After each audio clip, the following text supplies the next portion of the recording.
We're wrong. Okay. Welcome back, everybody, to Locked Off Logic podcast. We're back, and we're going to talk about The Last of Us Season 2, Episodes 1 and 2. Full spoilers ahead if you haven't seen what's happened, you're living under a rock, or you're not paying attention. But this is your official spoiler warning. If you have not seen social media or seen the show, please don't get at us in our DMs or our comments where it's like, oh, you guys spoiled it for me. Why are you listening to this podcast if you haven't watched at least episodes 1 and 2? Yeah. The spoiler warning at your own risk, because we're talking full spoilers right from the get-go. Move along. Move along. All right, Sam. What do you think of the new season? Well, Tyler, I have some thoughts. Really? No, first, I know that sounds like I'm going to start off and just be controversial and say I don't like it, I hate it. That's not the case. I really, so far, like the show. I'm also trying to figure out if I have mixed feelings on a few things, and I'm trying to figure out, is that just because of the mental space I am in being stressed with all of the things that I have to do, and I'm like, okay, I just have to watch it because it's here.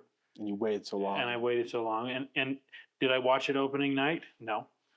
Did I watch the second one opening night? No. Like I'm basically getting to it when I can breathe. Yeah. Oh, and this is not a show to breathe in, too. No. So I'm like sort of in a way emotionally checked out because I'm just like I'm fucking. You're in survival mode. I'm in like my emotions is just kind of, I don't have time to feel. It's just I have shit to do, and it's like boom, boom, boom, boom, boom. So I think I'm juggling that, but of course, right, there are some really emotional and heavy things in the beginning of The Last of Us 2. I will say also for viewers, Sam is who does our video of the podcast, and so he's the one that takes this file, make sure that we sound good, make sure that I can extract the audio from it, and that you can view us okay on YouTube.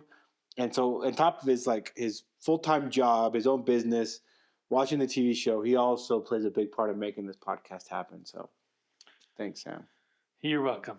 You're welcome. Well, and I don't even need to compare to what you have on your plate. So we all have We just survived. We endure and survive, we bro. endure and survive. It's perfect plug for it's just endure and survive, and we all have to figure out how to do that, And I'm learning sometimes. I'm just like a little bit of me is okay. I'm closing the door and the windows to everything in my life, and then my head goes down. I think this is part of my ADD as well. I can multitask, but I'm finding I cannot do my best stuff if I have a shitload of stuff going on. It's like if I have one thing and then I can just laser in on it, that shit's going to be next level. If I'm trying to juggle all the different things, like it's going to get good and great results, but I would be lying if I'd said it's going to be my absolute best. It's just not. And I wish that was the case. Some people can multitask and stuff. I am not like a good performer at multitasking and like giving my thought and attention to multiple things at once. So thank you for your patience in that as we're doing this. My pleasure, bro. But yeah, so my thought so far is overall I really like the show, and it's been 5 years since I've gone into Last of Us part 2. I haven't played it since 2020. And I've wanted to get to it. I've wanted to get back to it, but I just haven't. Started a podcast with his best friend. That's why. Yeah. So I'm like trying to remember, was this in the show? Was this in the game? I don't think this was in the game. And that part I just have not liked.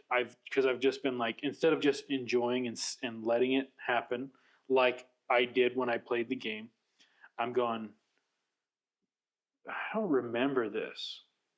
And like, am I missing something? And so I feel like I'm second guessing a lot of things. But then the other aspect of I'm like unsure about a few choices here and there.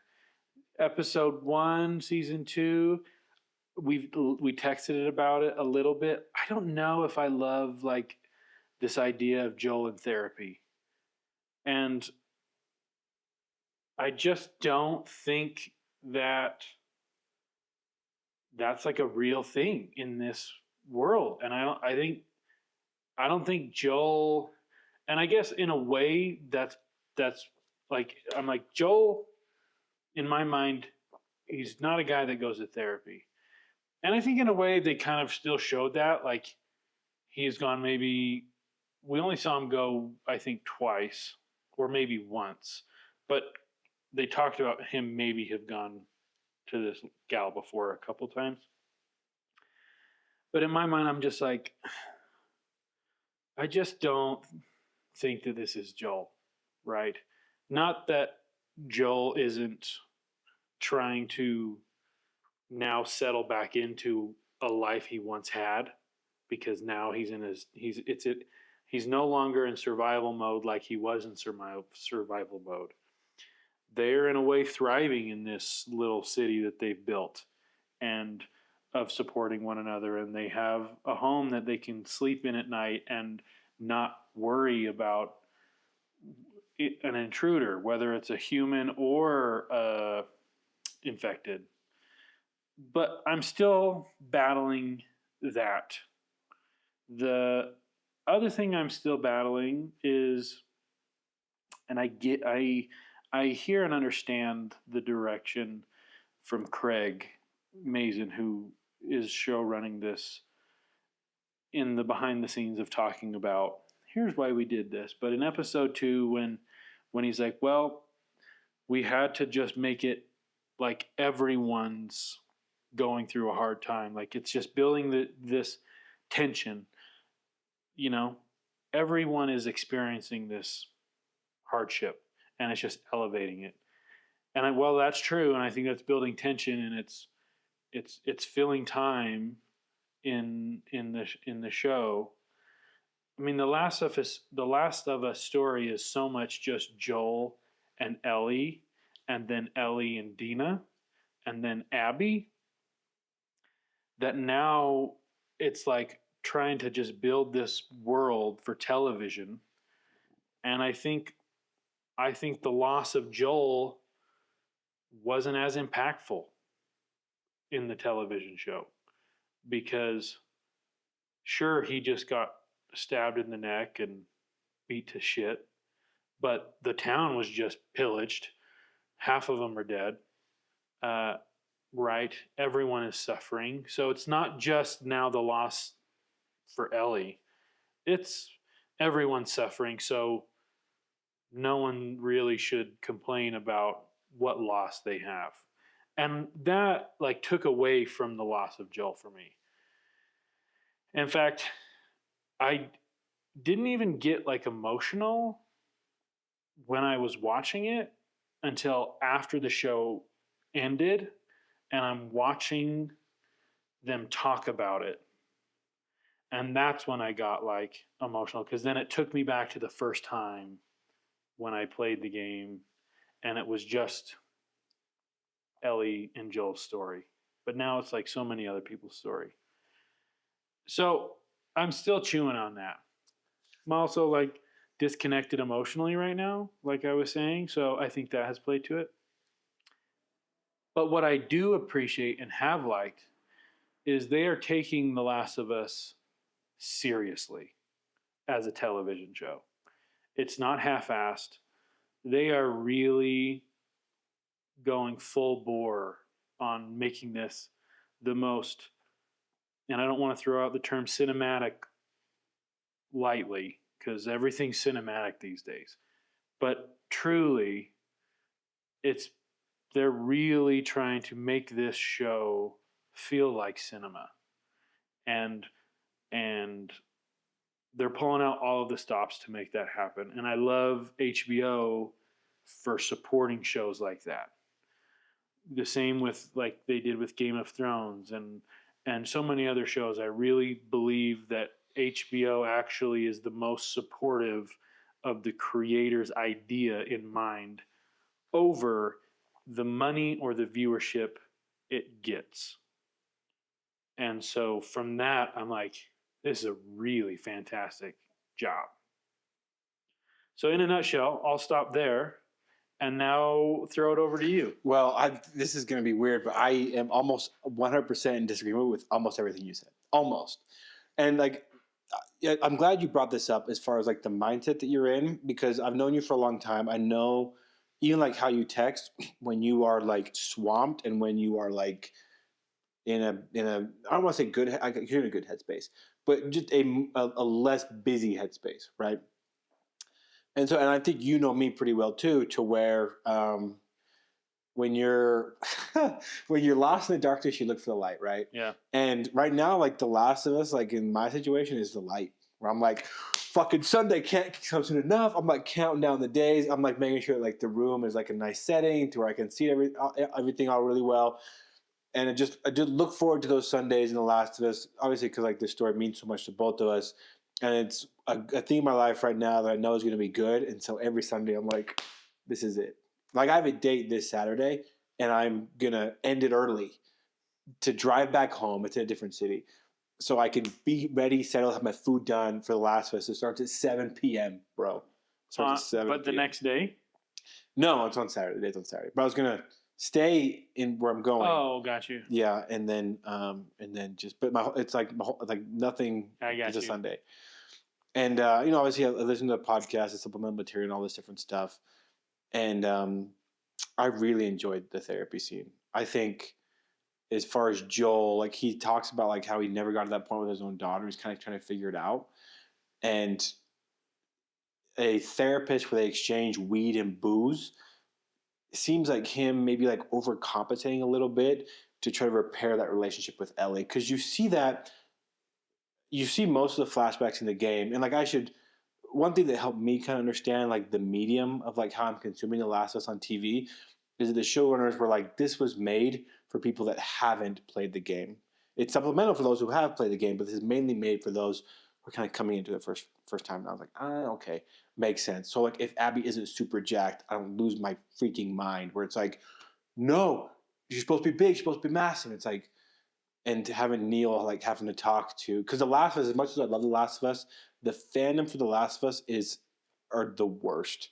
Like, how do you threaten the voice actress for Abby for all she did was just read a line on what was happening on screen? Like that girl had to get off social media because of what happened. Like Last of Us fans were passionate, and Neil, like the creator, he's like, that's good, but y'all need to like tone it down a little bit when it comes to like the people that are involved in making this. Yeah. And he went on to explain, like, for example, Abby being jacked in the TV show, yeah, it would play part of the story, but it was mainly so that it felt different from playing with Ellie, where Ellie's maybe faster and sneakier, but Abby is more powerful. So they just feel different when you're playing them. It's not a point that has to transfer to the TV show per se. And I mentioned that because I obviously like with it's like, well, in the game it was Tommy with Joe when he died. It wasn't Dina. You get kind of hung up on those details, and the creators explained it in a way that I was like, okay, that makes sense. With therapy, it's a way for us to kind of go into where Joel's coming from, where he's like what he wants most of all is Ellie, right? That's who he wants a relationship with, and he's overcompensating to where the therapy, him having a discussion on like his thoughts of like, because it's got to look weird to the outside community, right? Like they talk about this in the podcast where people know that Ellie and Joel are kind of estranged, but nobody really knows why. And so that therapy scene, she kind of stands in as a member of the community, asking Joel, "What the fuck happened? Why are you guys fighting like this?" And Joel being like in a Joel way of giving her something, but not everything. Of like, I didn't hurt her, I saved her, and then walking out. So I'm really enjoying that dynamic between the two. But didn't Dina do that? I don't think so. Yeah, she did. to Joel because then she turns around and he's like, Dina, don't tell anyone I'm going to therapy. Because she's like, in the show. In the show. Yes. In the show, she does it, right? Yes. So it's like, in my mind, I'm like, we just had that experience. Yeah. But now we're doing it again. Yes, I will give you that one. That's one issue, and I'm nitpicking here. Is that I like the show don't tell. And there was that scene specific, although I liked the relationship with Dina too. Well, I thought that was perfect. Leave it like. And so you didn't like do you like therapy because you thought it was repetitive? Well, I thought it was a Dina just seemed more natural. Well, Dina seemed more natural, and I think Joel was still being Joel of like, I'm not going to give you everything, but obviously you know there's a problem, right? And there was a softer, gentler side that we're seeing with Joel, but I just didn't feel like going to therapy was like Joel. Now, I think as a whole that therapy session was a really fucking good scene. Don't misinterpret. Okay, I did misinterpret. I think it's a really fucking good scene, and is it Catherine O'Hara? Mm-hmm. Like, she's awesome. I'm gonna say she stole that scene. In my opinion, she totally ruled that scene, and I loved when she's just like, basically, you know what? How you get through shit is you just talk about the shit as shit. I don't fucking like you because you killed my husband. There, it's out. Mm-hmm. Yeah. Right? But just the tension throughout that, and it as a scene between her and Joel, and then her going, now what did you do? And he obviously stands up, sticks his heels in the ground, which is Joel. That's Joel, right? And he goes, I didn't hurt her, I saved her. And then walks out. That as a whole scene, I'm like, this is really good. I think Pedro needs an Emmy for that, because you watch that scene again and you watch it close, you see him tear up but not cry, and then he tears, and his lower lip is quivering the whole time. I'm just like, oh, he wants to so bad, and he just can't. Yeah. So it's beautiful, like okay. Incredible performances. I get what you're saying. Incredible scene. I just felt that it just didn't fit the reality of the life of The Last of Us. Okay.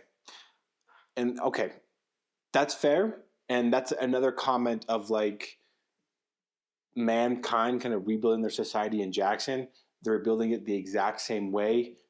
And the representation of like what happens in the siege of the tendrils coming through the pipes is like as a society again, we're building the same way, and rot is still coming in. It will have consequences. So that was explained like in the podcast in a way that helped me understand kind of the society they're building, and to where just like the Jackson society as a whole.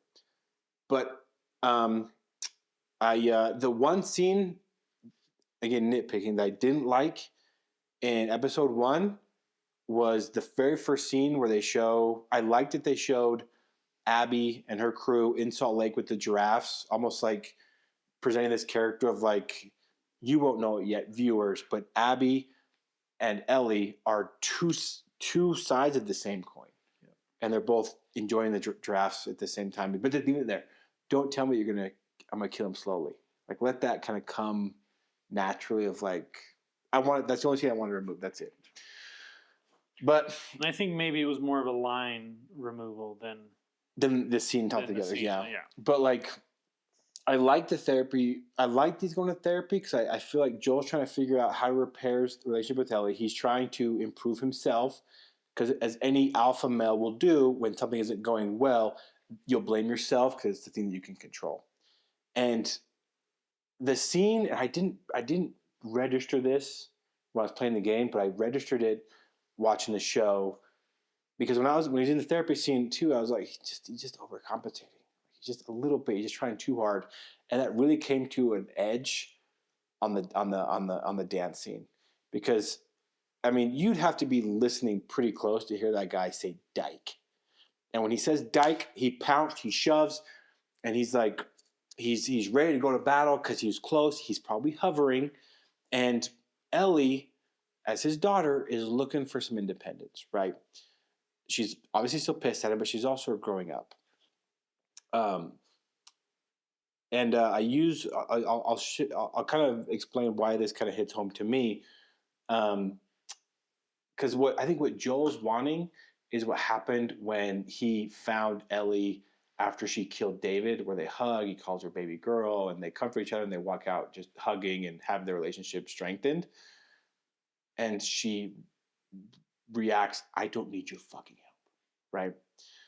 Um, there's a person that I've known for a long time, and I'm Joel in the situation to where I did something that I think still is a good thing, but the reaction was not what I was expecting. Um, if this would have happened maybe 5 years ago, I'd have gotten a hug, I'd have gotten a thank you, I'd have got some tears, felt like just a goddamn superhero. And now I got very similar to Joel, where it's very similar to like, I don't need your fucking help. And that's what's so beautiful about stories. It kind of adds context to things to where people grow up, their reactions are different. Like you can't love somebody that's like, I think Joel wants Ellie to treat him like the Ellie that was 14 treated him, knowing that she's looking for purpose, she's looking for independence, and she doesn't. And he was hovering. He was hovering. He was overcompensating to try to fix this thing that they've got going on because he wanted what they had in the past, knowing that it might never be like they had in the past. It's just gonna have to evolve into something different, not something bad, but just something different, right? Yeah. And I didn't clock that when I was playing the game, just because you spend most of your time with Ellie in the game, and that scene, I was just like, and obviously knowing what happens when you play the game, you're just like, oh no, like what? Just you know it's coming, and you just can't stop it. And like episode 1 was like a slower episode, I think, kind of prepping for this storm that we would get in episode 2. But man, like it still hit for me. It still hit. Yeah. Yeah, I mean, I look at, not to just beat a dead horse, but the whole therapy thing. Like, I go, why couldn't you have figured out how to have that with Tommy, a brother to brother, like, where Joel is actually going to be more vulnerable with Tommy because Tommy knows where Joel has been. Joel knows where Tommy's been. They've been there together. Tommy knows Joel's relationship with Sarah and what happened. So I just feel like that was again, in my mind, an untrue, informed conversation and character development that happened with the wrong person at the wrong situation. But do you think it's like a kind of a new Joel too? Because the Joel that we encounter in Salt Lake is different from the one that we encounter in Jackson. Like he's got his like old man glasses on. He's like planning builds. He's joking with his nephew. Like But that's this TV show, Joel. Yeah. So what are you talking? I'm just saying Joel as we know Joel. Okay. Like I don't like the reinvention of, well, let's try and make this character a little different now. We didn't need any other version of Joel. We fell in love with who Joel was. Yeah. Right? And we our hearts were broken when that Joel went down. Yeah. As hard as that motherfucker was. Like, we knew the dude had heart. We didn't need to like try and like pry it out of him. Yeah. Right. And that's where I'm going. I just don't know if I agree with now let's try and reinvent the wheel. And I understand the difficulty in adapting books to screenplays and games to screenplays. And I think they're trying to figure that out. And overall, I think they've done a masterful job. Right. Best video game adaptation. I'm a huge fan of Craig Mazin, right? And Chernobyl is one of the best pieces of television ever in existence. And I think The Last of Us Part 1 also really damn good, right? But there's just a few things I'm going, I just don't know if I like it was good enough. Why not just let it be what it was? Yeah. And you found out a way to do it in the video game. Now I know that's different, obviously. However, the video game is not that different in watching a movie when you're in those moments, right? Because all of those moments are cinematics that you watch. It's not we're playing this. The playing is just getting you from point A to point B, and then you watch the cinematics happen, right? Yeah. Why can't we just have that same thing? Yeah. And it doesn't have to be perfectly, but I'm like, we are reinventing this character a bit. And I just personally am like, I don't know if I am on board with it. That's fair. I do, and like, see, the death for Joel hit me harder, I think, in the HBO series than it did the video game. I don't know what it is. It's just a different medium. Not that like the video game, obviously, you're just like, oh my gosh. But and I think all the credit in the world goes to Bella Ramsey, Pedro Pascal, and Caitlin Dever for that scene, because like that scene, it's so hard already. It's violent. It's Pedro Pascal, like everybody's dad. I thought Bella Ramsey gave just a hell of a performance in that scene. I really liked the change where she gets kicked in the stomach versus the head, because when she gets kicked in the stomach, she's not knocked out, and she crawls over. And if you notice the way that she holds his hand, it's the same way that she holds his hand when she thought he was dying in Colorado when he gets stabbed by one of David's people, the exact same way. Just like Pedro.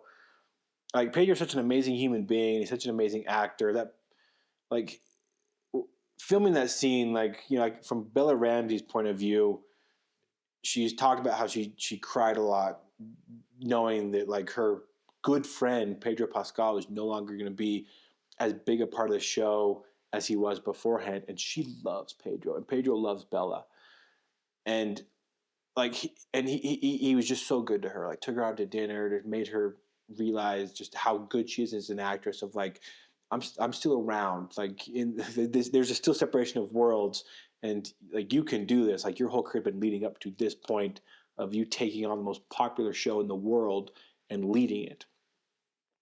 And then Caitlin Dever, like, I mean, God bless her. Like she was incredible in Unforgivable. She was incredible in Booksmart. She was incredible in Last Man Standing. You kind of watch her grow up on screen because she was on a sitcom for 7 years. My God, I would not wish this role on anybody. Because in the video game, the voice actress got death threats for what she did to Joel. Because like you said, Joel's such a beloved character. And Caitlin was involved with Neil Druckmann to play Ellie 5 years earlier when this was debatably going to be a movie, and it just didn't work out. And so now she comes on as Abby, and a very complex and very controversial character. And her opening scene, she gets to kill not just Joel Miller, but Pedro Pascal, two of the most popular people in the world. And she has to do it 3 days after her mom's funeral. Like just that alone is a monumental ask. And Pedro was so good to her. Like he took her on a horse ride, made her feel at home, spent a lot of time with her too. And after this scene happens, just flooded social media with positivity about Caitlin. Pictures of them taking selfies on the horseback ride, hugging. Because whatever reason, some people just can't separate fiction from reality. And Pedro, like to his credit, just leading the charge of like, hey, you can mourn the death of Joel, but you praise Caitlin Dever's performance and the bravery for taking this role, because Pedro's on Caitlin's side. And that whole scene, I don't know, like it was acted just so well. It's like Abby's friends too. I've just like, God damn it, like what are we doing here? How do we convince her not to do this? And just being witness of something that even their skin is crawling. And it just really opens up what's coming next for people that have watched the show, that played the video games, of like Abby's friends that are female. I can't remember their names, Owen, like her ex-boyfriend, like these people, they're not evil, and they are about to just get a whole fistful of revenge from Tommy and Ellie and so in all episode 2, like even like the Battle of Jackson, like I loved. And like the podcast gives a little bit more supplemental material to this, where it's like this storm kind of covers everything. The storm hits the community, it hits Joel, it shows in their words, like because they've heard about Jackson preparing for the worst, but when are you going to get to show that again? So this is their chance again to like, well, when you get attacked by raiders or zombies, how do you defend yourself? How do you make bombs in the apocalypse? How do you train dogs to like to smell out the infected? And I shit you not, like I can handle a lot as like a human being. I had to pause this bitch 3 times during the show to go just like, take a walk around my house because I knew it was coming. I think I texted you. I was like, dude, I'm having a fucking panic attack. I'm 20 minutes in because the episode is just nonstop. Like if you're not worried about what's happening with Joel, for those of us that know, like you know what's coming. For those of you who didn't know, you probably thought that was a little break in the action. And like Joel, it's funny because like he saved someone and it cost him. Yeah. And there's got to be some kind of lesson in that. I would assume. I don't know what it is. I can't name it exactly, but I mean, if it wasn't for Joel, Abby is dead, and this story never unfolds. And Joel steps in because that's who he is. He couldn't help it. He finds a young girl in peril, and he steps in and saves her life, and it costs him everything. I know there's a lesson in that. I don't know what it is yet, but um, just when he's like, give me your hand. I'm like, you're like, don't do it. Like, just let her be. Go away because you know what's coming. Yeah. And like, it's. I'll close with this thought. Is I know there's a lot of people that there's people that are on like my side with this, where like the IMDb ratings have this up there with like the Red Wedding episode as far as like the highest rated in TV history. Like it's up there. It's not number 1, but it's like top 3. And I feel super validated about it. I'm like, yes, exactly. Like I thought it was great. But you have other people too. It's like that was too much. Like my sensory overload couldn't handle that to where, like, not the death of Joel, but just the action on the other side as well. We're like, what about Tommy? What about Maria? What about these people in Jackson? Like it was almost like too much horror to fit in an hour and 10 minutes of TV. Yeah, I mean, I don't think it was for me. I don't think it was too much all at once, but I do, like I was saying, I do think it was too much in that it overshadowed the most important thing that happened, and that was Joel. And I think it just competed for the emotional attention, and so I just didn't love that. But I mean, just as far as an episode in general, like quite an undertaking. And when those dogs came out, I remember when that happened, I literally said out loud, "That's fucking cool." Yeah. I was just like, "That's cool. Good boys. That's good shit." So And so like it's TV, but the special effects were oh yeah, oh my gosh, just next level. So good. Super amazing.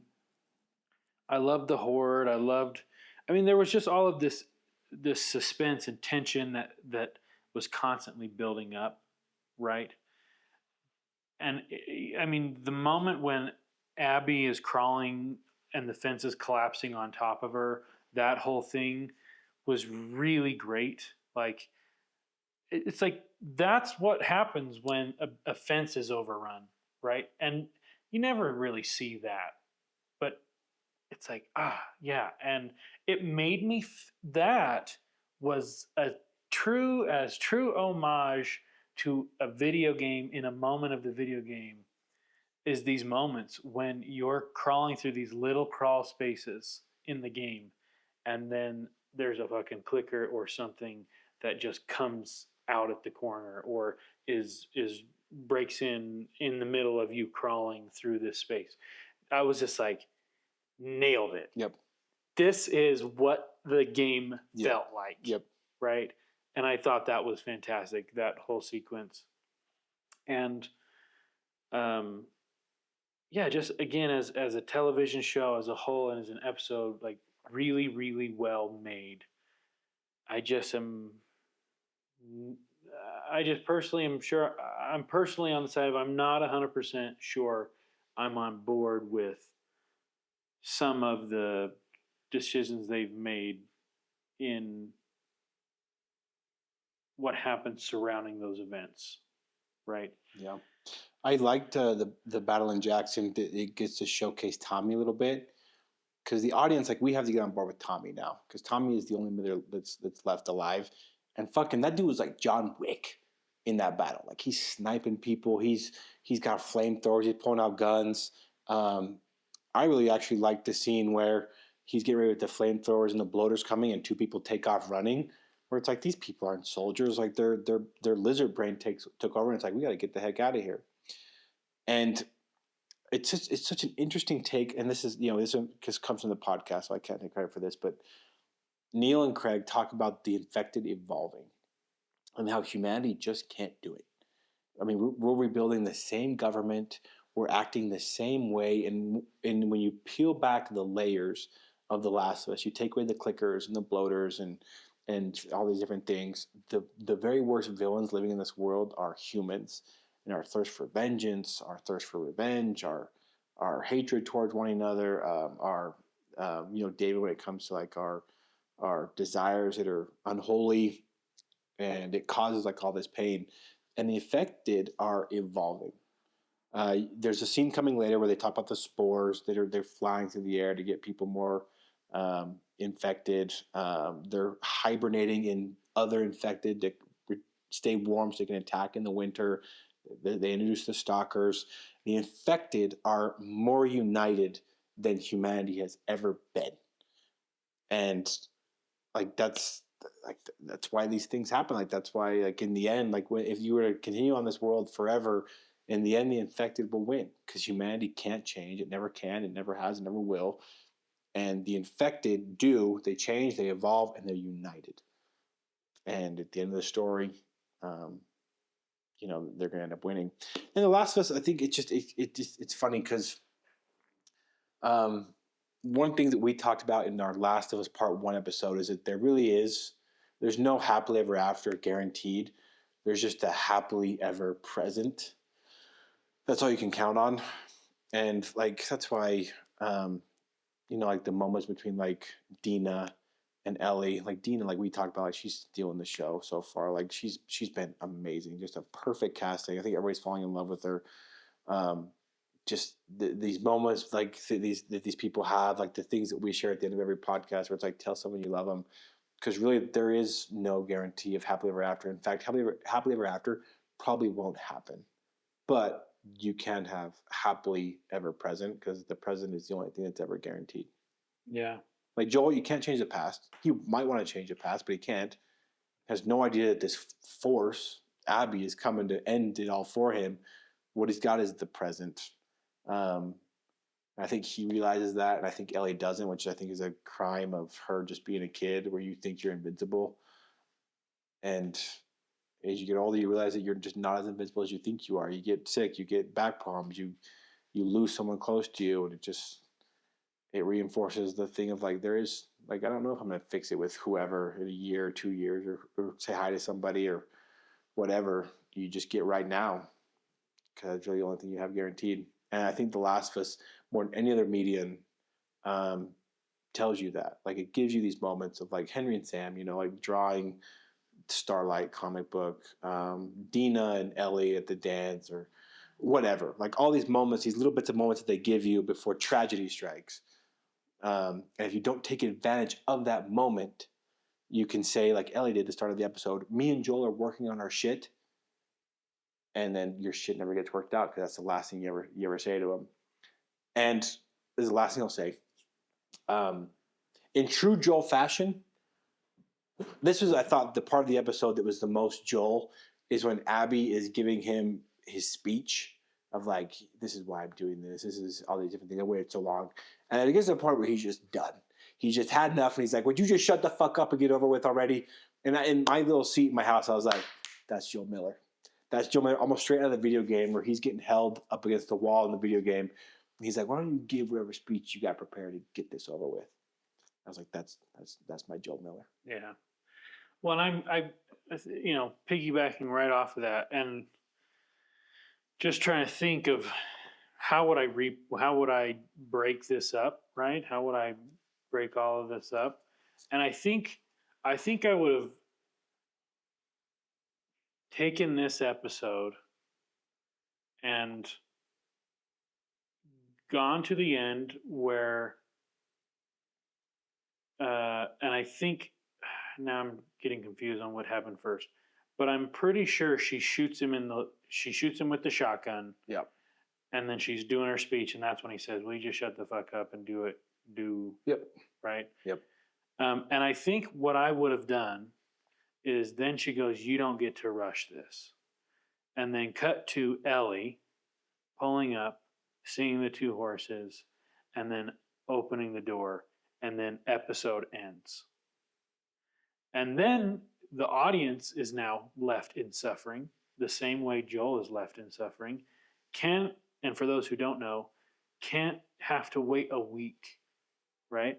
So they're spending a whole week where they're in Joel's shoes with his just having a shotgun, take him out, right?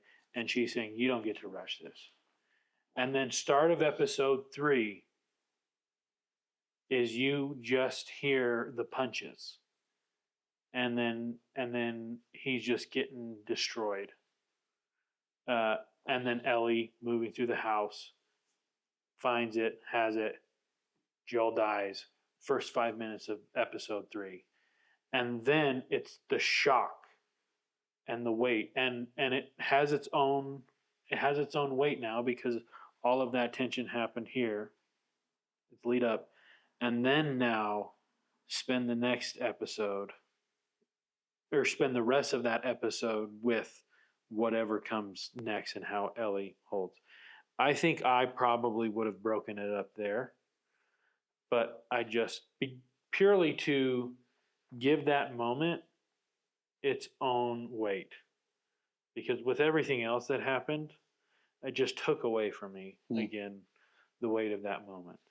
And I just right and this I think for people who haven't seen the show, the expectation is episode 3, Ellie's going to go in there and stop this. But right off the bat, not going to happen. So, just I don't know, and maybe maybe that would be the wrong choice as well if I were to see it all play out.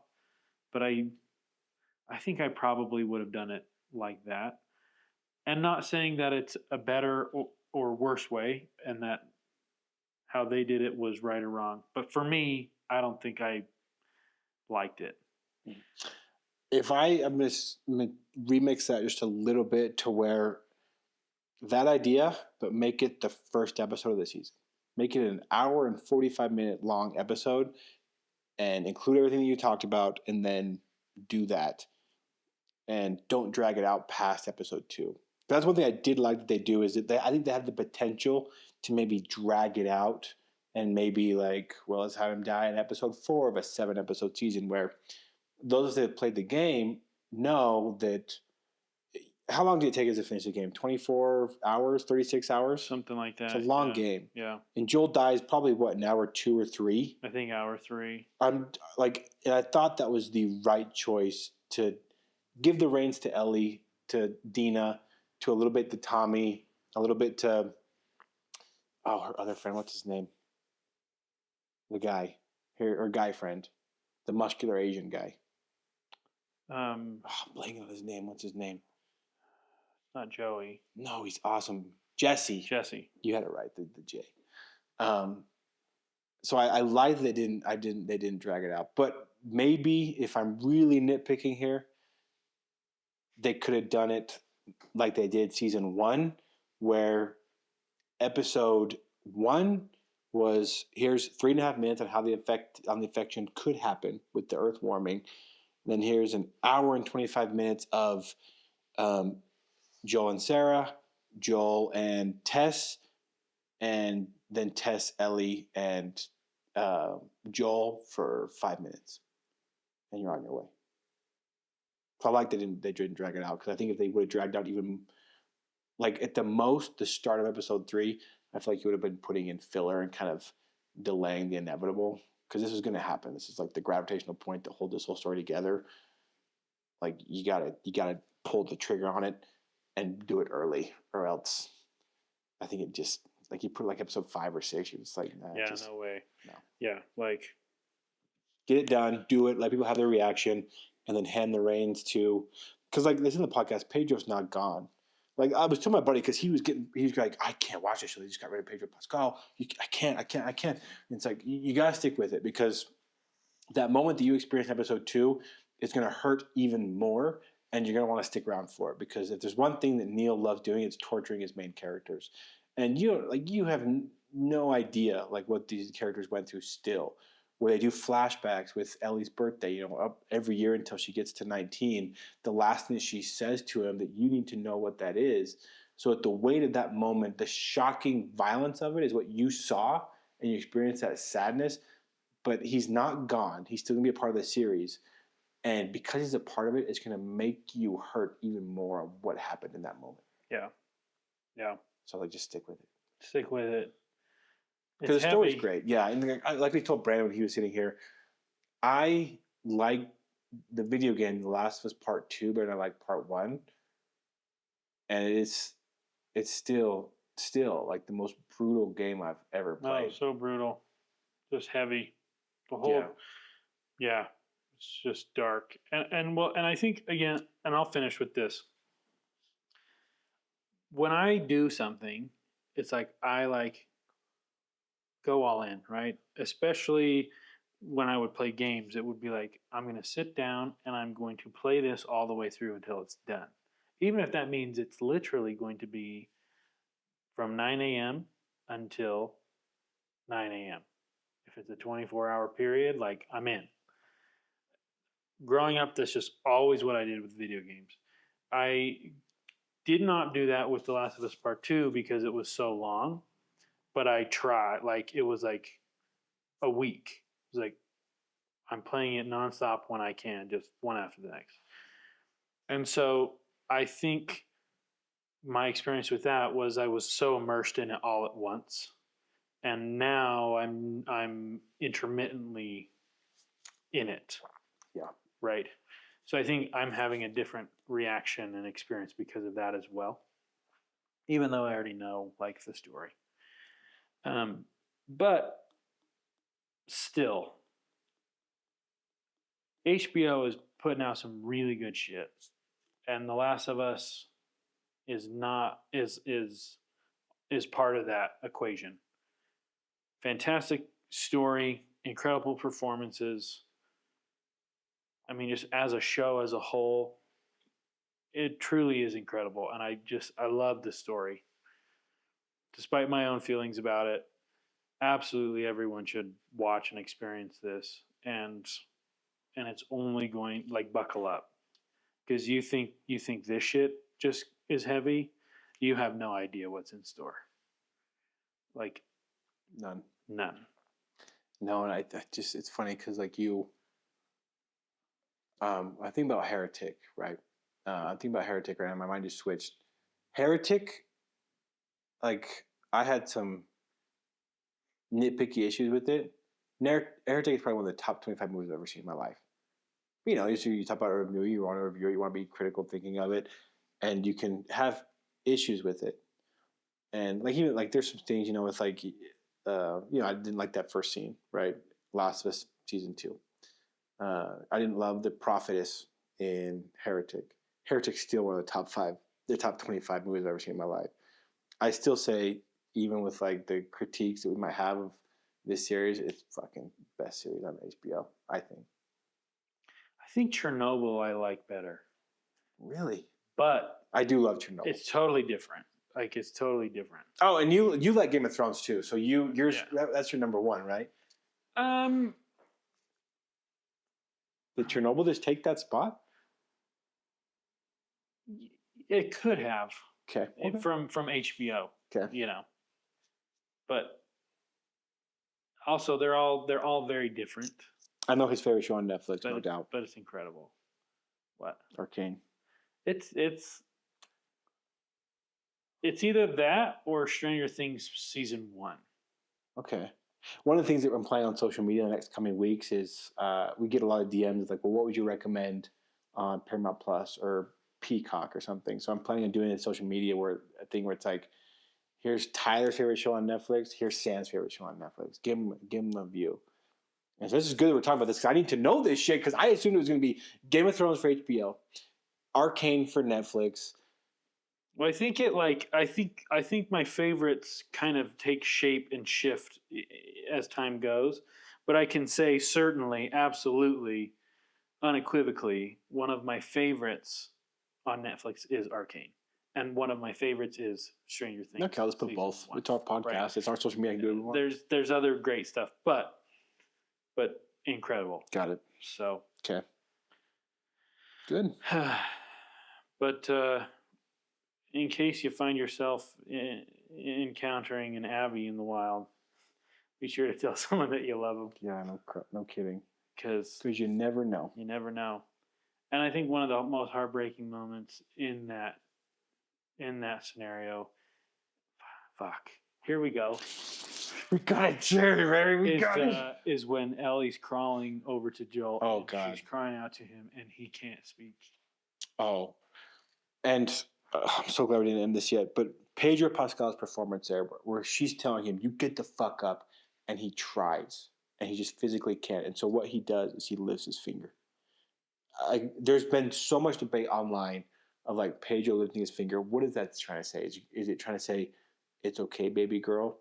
Is it trying to say, I'm sorry for like what happened in Salt Lake? And when she's yelling at him to get up and get up and get up, it was him saying goodbye. But the most that he could muster was just that finger. And so the debate, not only in our heads, but in Ellie's head, of like what could have been, for one, and what was he trying to say with just that finger wave? Because that's the last human interaction that she got from him before he was killed. I think for me, the answer to that question is just him answering every single question that she's ever had of him, and I'm just doing the best I can. Yep. I wish I could get up. I wish I could go back. I wish I could make changes, but I can't. I'm right here, and all I can do is this much. And I know it's not enough, but I'm trying. Yep. So just like that, like this is all I can do. I'm trying to give you more. I can't. Like her seeing him try is better than him not being able to do like any response. Yeah.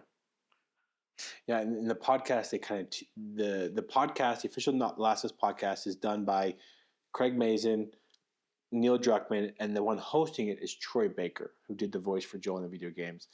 And he was like, was there any debate on not having Joel's fate that way? Because there was Owen, he was like, I'm trying to convince Abby not to do this. There's a first seed right there. It's like, well, maybe this doesn't happen. The other one was like when Ellie tells him to get up and he starts to get up. You know, like he might get up, and Neil was like, no, there was never no debate. Like this had to happen. Like, Joel's part of the story was over, so this had to happen. And then he went on to just like you said, like praise Bella's, Caitlin's, Pedro's performance. Because I mean, oh man, I'm glad you get emotional because you were like, it just didn't hit. And I was like, it did though. It did hit you. Because I mean, there was things that were added from addition to the game, and like Bella's whole thing where she crawls over to him and hugs him as he's dying or he's already died.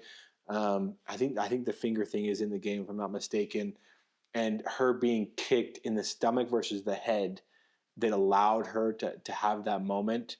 And just like, you just think of just like everything that's transpired. How she treated him like, is he going to die thinking that I hate his guts?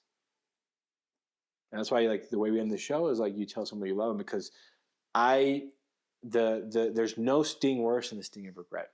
None. You can try and fail, that's fine. But if you have that regret of like, well, what if I would have said this? What if I would have tried that? What if I would have done whatever? And Ellie, I think that's what kind of fuels her rage, is that she can control how she responds to this, which is violence and terror and vengeance.